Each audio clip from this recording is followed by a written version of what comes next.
मी ज्या मतदारसंघाचं प्रतिनिधित्व करतोय, ज्या मायबाप जनतेने मला महाराष्ट्राच्या विधिमंडळामध्ये सन्मानानं काम करण्याची संधी दिली, तो जत मतदारसंघ क्रमांक 288 वा आहे। म्हणजे आपली विधानसभा 288 आमदारांची आहे, त्यातला शेवटचा क्रमांक आहे। दुर्दैवानं प्रस्थापित राज्यकर्त्यांनी गेली अनेक वर्ष जतवरती सातत्यानं अन्याय केला। निसर्ग तर कायमचा कोपलेला आहे, निसर्गाने कायमचा अन्याय केला, परंतु ज्यांच्या हातामध्ये सत्ता होती, अनेक वर्षाची सत्ता होती, त्यांनी सुद्धा जतकडे दुर्लक्ष केलं, जाणीवपूर्वक अन्याय केला। जतच्या लोकांनी फक्त प्रस्थापितांच्या कारखान्यावरती ऊस तोडला पाहिजे अशा भूमिकेतून त्यांनी जतकडे लक्ष दिलं नाही।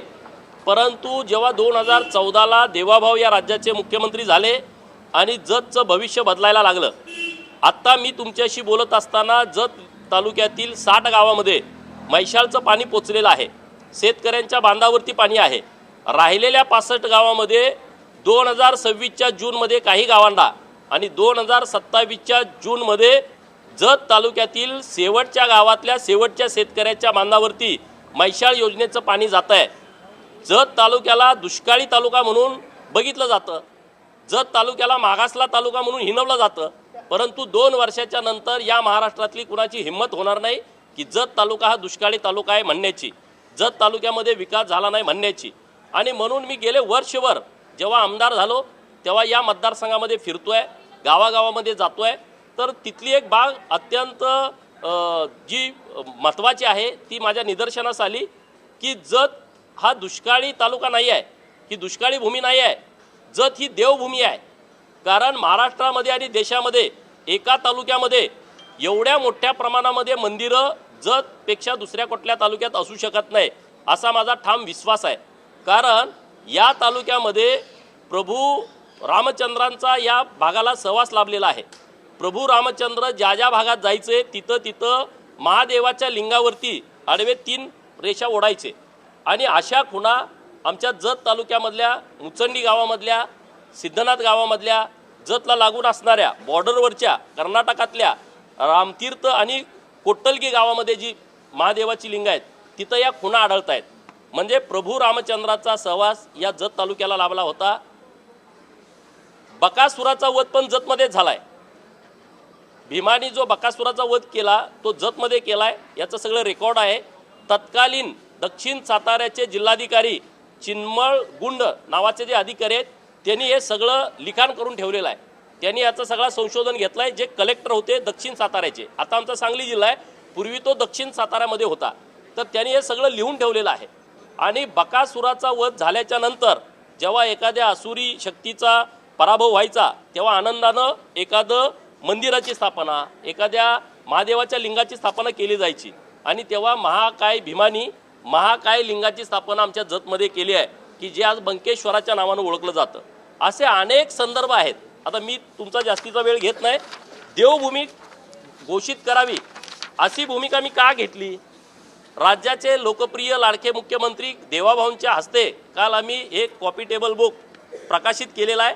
यामध्ये सर्व मंदिरं, त्यांच्या काय प्रथा आहेत, त्यांच्या काय परंपरा आहेत, पूजा पद्धती काय आहेत, ह्याची सर्व माहिती या कॉपी टेबल बुकमध्ये दिलेली आहे। जवळपास 30च्या वर अशी मंदिरं आहेत जिथं 1 लाखांपासून 10 लाख लोक दरवर्षी दर्शनासाठी येतात।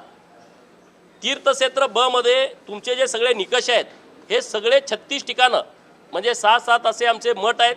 3 मंदिरांचा नजर चुकीनं उल्लेख आमचा राहिला आहे, त्या गावकऱ्यांची मी माफी मागतो। बेळुणगीचं मलकारसिद्ध, मोठेवाडीचं मरगुबाईचं मंदिर आणि पांढरेवाडीचं मरगुबाईचं मंदिर, ह्या 3 मंदिराचा समावेश यात होणं बाकी आहे। परंतु मी सर्व तालुक्याचा अभ्यास केला। तुम्ही तुमच्या तालुक्यात जरी नजर टाकली 1, 2, 3, 4 पर्यंत अशी मंदिरं आहेत की जी कुणाची तर कुलदैवत आहे, कुणाची तर कुलदेवी आहे आणि लाखो लोक तिथं दरवर्षी येतात। माझ्या विधानसभा मतदारसंघामध्ये महाराष्ट्र, कर्नाटक, तेलंगणा आणि गोवा या राज्यातले भाविक हे पूर्वीपासून येत आहेत। ह्याला हजारो वर्षाची परंपरा आहे आणि म्हणून मी राज्य सरकारकडे अशी भूमिका घेतली की राज्य सरकारनं जत या तालुक्याला देवभूमी जत अधिकृतपणे घोषित करावं अशी लक्षवेधी माझी सभागृहात चर्चेला आली। या चर्चेमध्ये अत्यंत सकारात्मक उत्तर राज्याचे ग्रामविकास खात्याचे मंत्री माननीय जयकुमार गोरे भाऊ यांनी दिलेले आहे आणि त्यांनी असं सांगितलं की असा प्रस्ताव पहिल्यांदाच सरकारच्या समोर येतोय। असं सरकारकडे कुठलं धोरण नाही, परंतु असं धोरण करण्याच्या दृष्टिकोनातून माननीय देवाभाऊंच्या नेतृत्वामध्ये आम्ही सकारात्मक आहोत आणि अशा पद्धतीचं आम्ही नक्की धोरण करू। तीर्थक्षेत्र ब मध्ये राज्य सरकारनं 2 महिन्यापूर्वी 7 मंदिरांना तीर्थक्षेत्र ब चा दर्जा दिलाय। तत्पूर्वी 2 मंदिरांना तीर्थक्षेत्र ब चा दर्जा देऊन 5-5 कोटी रुपयाचा निधी दिलेला आहे। म्हणजे 9 तीर्थक्षेत्र ब मंदिरं आता जतमध्ये राज्य सरकारनं घोषित केलेले आहेत।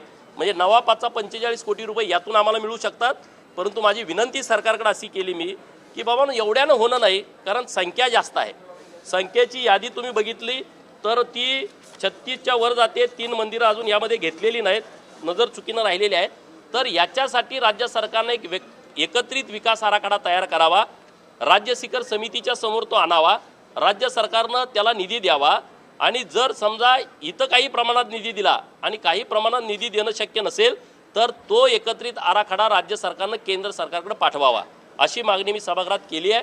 तर राज्य सरकार या तिन्ही बाबीमध्ये अत्यंत सकारात्मक आहे आणि मला ठाम विश्वास आहे की येत्या काही काळामध्ये जतला एक नवी ओळख मिळेल। देवभूमी जत अधिकृतपणे राज्य सरकारकडून घोषित केली जाईल।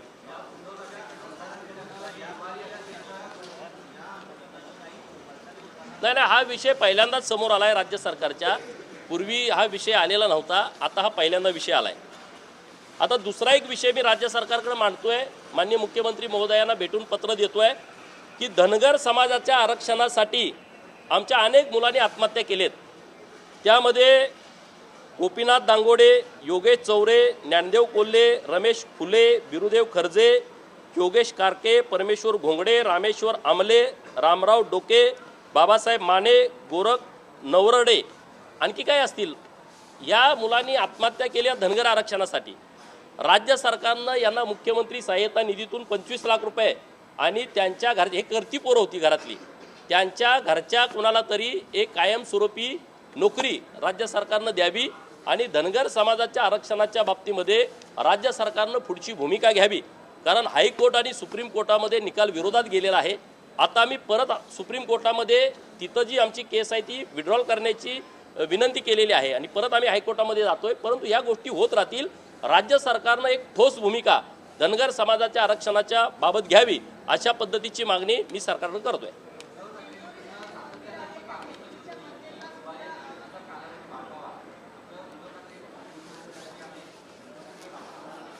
अरे विरोधक आता कुठं दिसतायत का तुम्हाला?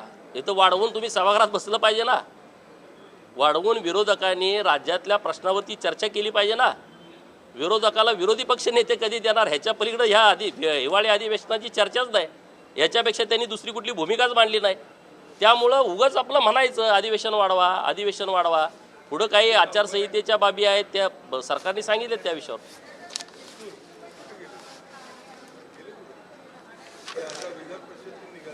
जेजुरी देवस्थान हे महाराष्ट्रातील 18 पगड जातीचं, 12 बलुतेदारांचं, भटक्या विमुक्तांचं आराध्य दैवत आहे।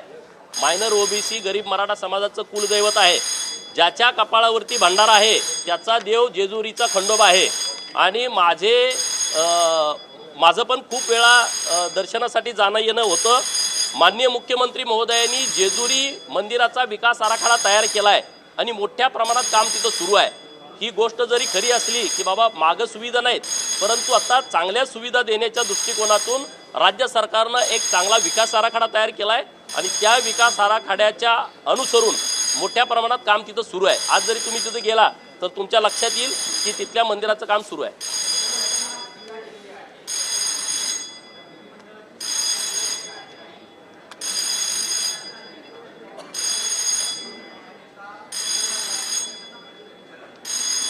मुळामध्ये आता मागे विरोधी पक्ष नेता होताच ना मागच्या सरकारमध्ये, मग काय दिवे लावले? 2019 ते 2024 केंद्र सरकारमध्ये विरोधी पक्ष नेता नव्हता। विरोधी पक्ष नेता, अरे तुम्हाला काय बोर्डवर गेलं तर बोलायला देतात ना अध्यक्ष आणि सभापती महोदय। तुम्हाला जर भूमिका मांडायची असली, ज्यांना भूमिका मांडायची आहे त्यांना काय तुम्हाला पदाची आवश्यकता आहे? तुम्ही लोकप्रतिनिधी म्हणून इथं काम करताय तर इथं तुमचा अधिकार आहे। तुम्ही राज्यातला कुठलाही विषय आहे आणि सरकारकडून न्याय तुम्हाला अपेक्षित आहे, तुम्ही बोलू शकता।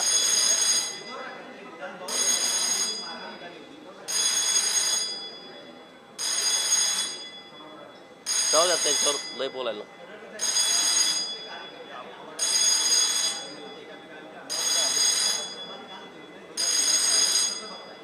माननीय विशेष हक्कभंग समितीचे प्रमुख यांनी काल सभागृहामध्ये याची घोषणा केलेली आहे आणि ज्या सूचना जो आदेश विधिमंडळाने दिलेला आहे तो आम्हाला मान्य आहे, त्याबद्दल आम्हाला काही बोलायचं नाही.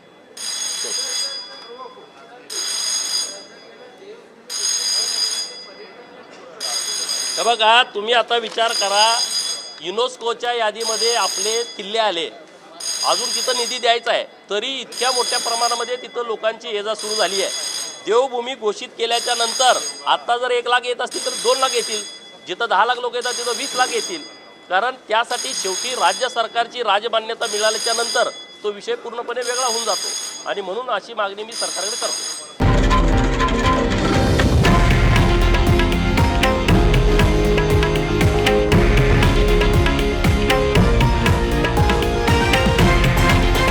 हे आहे देशातील नंबर 1 न्यूज नेटवर्क आणि आपण पाहत आहात TV9 मराठी, एकमेव.